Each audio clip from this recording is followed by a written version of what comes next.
প্রাণের শহর ঢাকা, ঢাকায় নাকি টাকা ওড়ে। আমি আমার ভাগ্য বদলাতে এই ইট পাথরের শহরে আসলাম। জানি না কি করব, কোথায় থাকবো, তবে আল্লাহ ভরসা। হ্যালো, আসসালামু আলাইকুম। ওয়ালাইকুম আসসালাম। আপনাদের কি রুম ভাড়া দেওয়া হবে? তো রুম তো ভাড়া হয়ে গেছে। রুমের ভাড়া কত? ভাড়া তো 5,000 টাকা। 5,000 টাকা? আচ্ছা ঠিক আছে। আপনাদের কাছে সিট ভাড়া দেওয়া হবে? সিট ভাড়া হবে। সিট ভাড়া কত? সিট ভাড়া 1200 টাকা। 500 টাকায় হবে না? 600-700 টাকার মতো হবে না ভাই? মানে সারাদিন থাকতাম না, ঘুমানোর সময় এসে ঘুমাইতাম আর কি। আপনাদের কি ওই ব্যাচেলর সিট ভাড়া দেওয়া হবে? 600-700 টাকার মধ্যে আর কি সিট খুঁজতেছিলাম। তাহলে সিট শেয়ার নিতে হবে। আচ্ছা শোনো মেয়া, এইবারই বাড়িওয়ালা খুবই ভালো মানুষ, খুবই সামাজিক মানুষ, জি। ভদ্র মানুষ।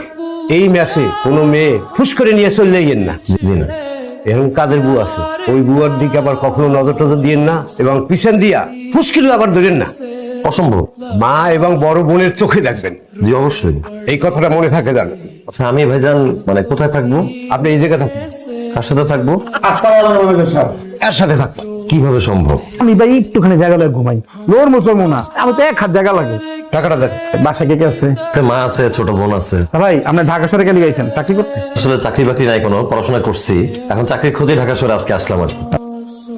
এ ভাই চিনি চাইলেন দিলাম, তাই বলে কি পুরাটা শেষ করে নেবেন? সরি ভাই। আসসালামু আলাইকুম মা। ওয়ালাইকুম আসসালাম বাবা, পৌঁছাইছো? হ্যাঁ মা, আমি পৌঁছে গেছি। কি খাইতেছো বাপজান? এই তো মা, চিরা পানিতে ভিজা চিনি দিয়ে খাইতেছি। চিরা যে এই সময় খাইতেছো, ভাত খাও নাই?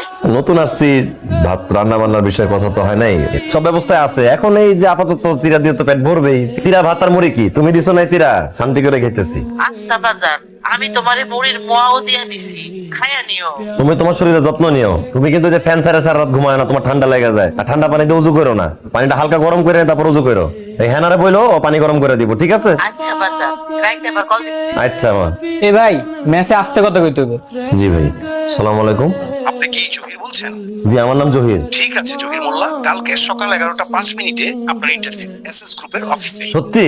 আচ্ছা ঠিক আছে, আমি সময় মতো উপস্থিত থাকবো। মিস করবেন না কিন্তু। ভাই আমার তো চাকরির ইন্টারভিউর কল এসে পড়ছে। আরে ভাগ্য তো ভালোই, আইতে না আইতেই চাকরির কল। আল্লাহ বাবু, চাকরিটা করে লাগবো, আমার চাকরিটা দরকার। ভাই আমার কাছে এই একটাই ভালো শার্ট আর প্যান্ট আছে, মানে এটা পরে আবার ঢাকা আইছি, নোংরা হয়ে গেছে, ধুইতে হইতো আর কি। কোনো সাবান বা ওয়াশিং পাউডার কি আছে? আমি আবার দিয়ে দিই মনে পড়ে ভাই। দাঁড়ান দেখি দিতেছি। ঠিক আছে ভাই।